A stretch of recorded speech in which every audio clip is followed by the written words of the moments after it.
ak suñu teeyu bakken ak suñu teeyu xel ndax suñuy mbokk suñuy wéjur suñuy xarit ak suñuy am di jàmm bëccëg a ngi nii amatuñu jàmm ci li nga xamante ne mooy wax bu ñaaw buy dox ci réew mi ak ci dëkk bi taskatu xibaar yi di ko relayer ak réseaux sociaux yi ñun dañu dénk ab dëkk bu tudd Yoff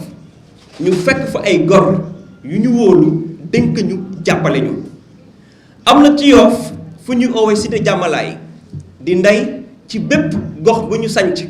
ci Yoff ci bees bees bi ñu fa demee bi ñuy campagne ñoom dañu xamal seen coono bi ñu dëkk ñaar fukki at ci ren coono bi ñu si daj pour lan mën a am géej ndax ñépp xam nañ ne Ndakaaru foo dem foo làmb géej gi privatisé nañ ko ay nit ñoo ko moom askan wi moomatuñu ko te ñun nag askan wi moo tax ñuy sonn ci wàllu boobu nag bi ñu demee ba toog ba def ay tournée ba gëstu waxtaan ak waa collectif bi ku ci mel ni suñu yaay ji Sophie Ndiaye Diouf toog fi di symbole ci xeexu littoralu jàmmalaay bi ñu ko déggee suñu yaram dafa daw ndax ay nit lañ dawit ndax autorité publique la war mooy taxawu sa askan ci wàllu boobu nag ñépp xam nañ ne lépp lu jege tefes décret présidentiel moo ko mën a déclassifier nit ñi mën ko dëkke wala mën ko jariñu ci wàllu boobu ndax président Macky Sall moo ko wax nee na rapport yi mu jot poñ bi ci njëkk bi ñu koy alerter mooy les conflits fonciers donc képp ku am conflit foncier ala rawati bu nekk ci booru géej mbakke ne lool ci moom ngay dem pour ut ay pexe pour askan wi jariñu ci wàllu boobu talaata bi ñu weesu ànd nañu palais pour def liggéey boo xamante ne séq nañu ko ak ñu waa présidence booleel muy le ministre d'État directeur de cabinet du président Mahmoud Saleh le ministre conseiller Mor Ngom ñu ànd ci nag ak suñu yaay ji Sophie Diouf ànd ci ak le 7e adjoint au maire Ibrahima Fall Ousmane Fall ànd ci ak la conseillère municipale secrétaire élu Mame Binta Diop ak it ki ñuy wax Samba Dia jiite conseil de quartier bu jàmmalaay lu tax loolu pour bañ ëllëg ñu teg ma tuuma ne demoon naa pour it li ñu wax waa Yoff ne kaay leen ñu ànd liggéey mooy l'axe 1 de notre programme la gouvernance ouverte ci wàlla boobu la ñu ànde ak góor yu baax yi dem palais de la république bi Sénégal yëpp bokk bi Sénégal yëpp moom ñu fay yore askanu Sénégal gépp ak alalu réew mi ñu war a waxtaani nag mbiru askan bi xanaa nag loolu kenn du ko tere biñ koy def nag bëccëg ndar kàmb lañ ko def ndax ñun duñu laxatu ay góor ñoo ñu jur fii ci Cap Vert biñ koy def tiituñu si parce que waa Yoff ñoo ñu jox mandat pour ñu doxal leen waxal leen te waaye ngàll bu ñu nee décentralisation wax collectivité territoriale mais kan mooy suñu yaay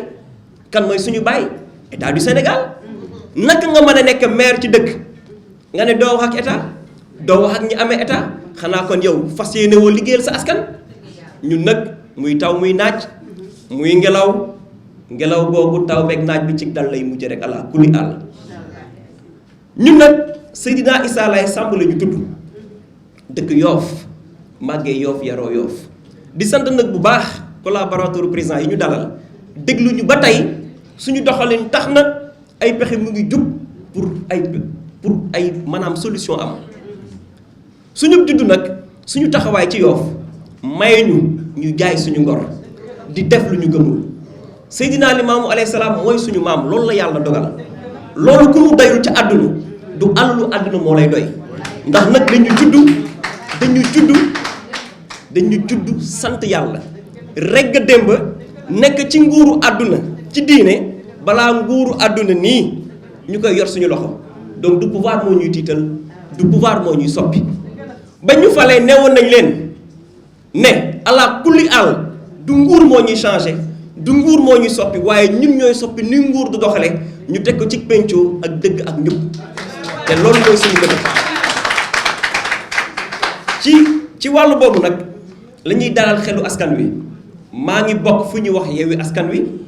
ànd ak ku ñuy wax Khalifa Ababacar Sall ànd ak ki ñuy wax Barthélémy Dias te man réeru maak ñoom ci lépp lu may def nag ci sama activité ci politique ak ci mairie bi ñoom nag ñu ànd bokk ci coalition bi ñuy wax Yewwi Askan Wi ñu wóoluñu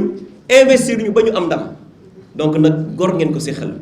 du tey laay dem du suba laay dem président Macky Sall benn yoon laa ko mas a gis mooy bi ñuy teerul yooyu mu félicité ñu ci liggéey bi ñu def ba ñu am ndam kon nag dañuy dalal xelu askan wi wax leen ne fa ñu nekkoon fukki at ak juróom yi ci ginnaaw ba yàlla defal ñu ndam gisuñu alal wala nit bu mën a fëq suñu bët fëq suñu xel tiital ñu xooxatal ñu ba ñu tegg ci ginnaaw taxaw fa ñu taxaw la ñuy def riigu ci ànd ceeg waa Yoff nag pour lan ak njub ak dëgg ak Yoff mën a jëm kanam mën a am fii ci suñu suuf looloo doon kàddu yi di leen sant di leen baalu ax ndax guddi gi kenn nelawul ndax coono bi ndax coow li waaye nañu dalal seen xel bu dul woon tiitaange mbokk gi tiitaange xarit yi ak kilifa yi mën nañoo toog ñetti weer lu ñu wax ndax Khalifa Ababacar Sall daf ñu jàngal ne boo nekkee ci liggéeyal sa askan boo nekkee ci yoon tu n'as pas à te justifier à t'expliquer waaw loolu dama bëgg mu leer mënoon nañoo bàyyi ba niñ ko defee yoon yi passé ba conseil municipal waxtaan seeg conseil yi te boobaa du jur dara ci suñu diggante ak ñoom parce que ñoom wóolu nañ ñu xam nañ ne gor lañ ko séqal may dalal nag ci mujjantal gi xelu jeunesse sénégalaise gis nañu lépp baal nañu ñëpp suñu wéjur nag kilifa la ci réew mi set la ci Seydina Limaamu alayhi salaatu wasalaam ça c'est personnel ñu koy saaga yu ñaaw waaye ma leen di yóbbante nee na jéggal na ñëpp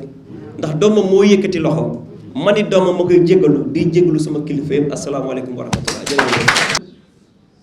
Cette déclaration de presse fait suite aux nombreux appels,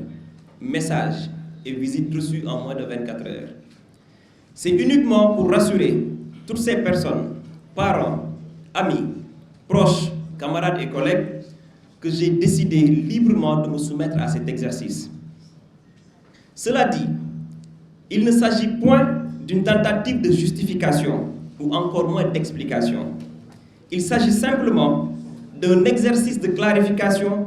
pour lever les équivoques, les malentendus, les inquiétudes et même les contre-vérités que notre séance de travail à la présidence de la République a pu soulever. À vrai dire, il ne s'agit même pas d'une audience avec le président de la République, encore moins avec le chef de parti politique APR. Il s'agit d'une séance de travail qui malheureusement s'est déroulée dans un contexte politique marqué par la transhumance, le débauchage de maires et de conseillers de l'opposition, après la dynamique victorieuse de la coalition Yewwi Askan Wi aux dernières élections locales et les perspectives heureuses qui s'ouvrent pour les élections législatives. Et l'on a vite fait d'entretenir à dessein la confusion pour semer le doute dans l'esprit des populations, susciter le mépris de nos camarades et la méfiance de nos alliés. De quoi s'agit-il en vérité? Lors de nos visites de proximité durant la campagne électorale, nous avions rencontré les collectifs des habitants des cités Diamalaye, Poste et Djirimbaye. Les populations nous avaient fait part de leurs préoccupations légitimes relatives à des constructions sur le domaine public maritime depuis plus de 2 décennies. Cette situation continue de causer des désagréments, des nuisances et une altération du cadre de vie dans les dites cités et au niveau de la plage. Il était donc convenu, comme pratiquement dans tous les conflits fonciers, de saisir la plus haute autorité du pays afin de trouver une solution. Le collectif, sous la conduite des responsables de la cité Diamalaye, ici présents, en accord avec la mairie, avait sollicité une rencontre avec les autorités étatiques. Le domaine public maritime, rappelons-le, ne pouvant être déclassifié que par décret. C'est donc au nom du principe intangible de la continuité de l'État et du service public, malgré les atermoiements et le laxisme de l'équipe sortante sur cette affaire, que nous avons décidé d'accompagner le collectif dans la recherche de solutions et le cas échéant dans la valorisation du site par l'aménagement d'aires de jeu, d'espaces marchands et de tout autre projet d'utilité publique. La séance de travail dont il est question s'est déroulée en présence du ministre directeur de cabinet du président de la République, M. Mahmoud Saleh, et du ministre conseiller, M. Morgan, avec toutes les parties prenantes. Les différentes parties ont exposé les motifs et souhaité une issue heureuse à ce problème qui perdure depuis des années. Nous avons eu en retour une oreille attentive des représentants du chef de l'État qui ont promis de diligenter l'affaire. De par là, la délégation remercie les autorités concernées pour leur concours. Naturellement, aucune question politique, je le précise bien, ou personnelle, n'a été soulevée. Pour ma part, je dois préciser que lorsque j'ai été informé de la rencontre, j'ai immédiatement informé mes collègues. Mieux, j'ai pris le soin d'informer mon leader, le président Khalifa Ababacar Sall, et mon grand frère, le maire de la ville de Dakar, Barthélémy Diaz. Il n'y avait donc absolument rien à cacher. La rencontre s'est déroulée en plein jour, au vu et au su de tout le monde. Je déplore seulement le traitement hâtif et partial sur fond d'émotion, de colibé, qui a été fait et les conséquences inutiles que cela a engendré. Moi, Seydina Issa Laye Samb, fils de Yoff, aujourd'hui maire de cette commune par la grâce d'Allah subhanahu wa ta'ala et par la confiance des populations, par l'entremise de la coalition Yewwi Askan Wi, je le dis, je le répète, il n'a jamais été question d'audience politique ou d'une volonté quelconque de transhumance. Cependant, je voudrais dire en dernier ressort qu'à chaque fois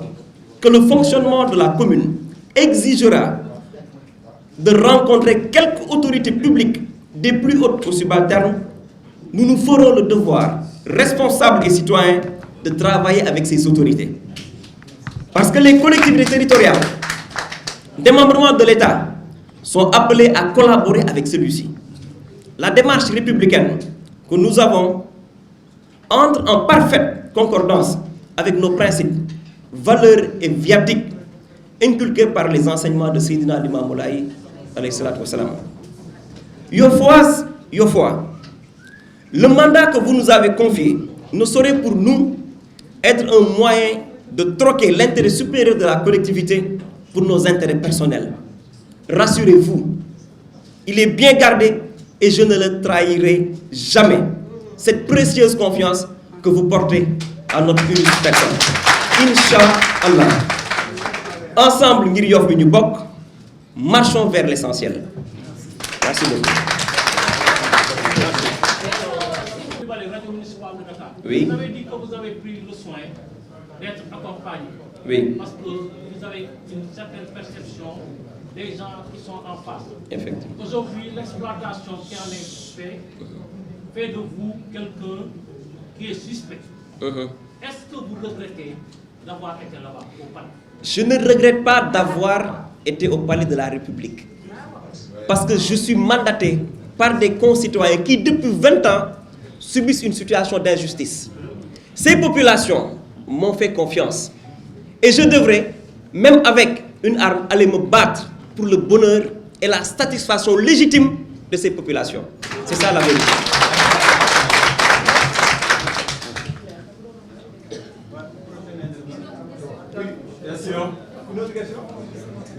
C'est bon? Merci beaucoup.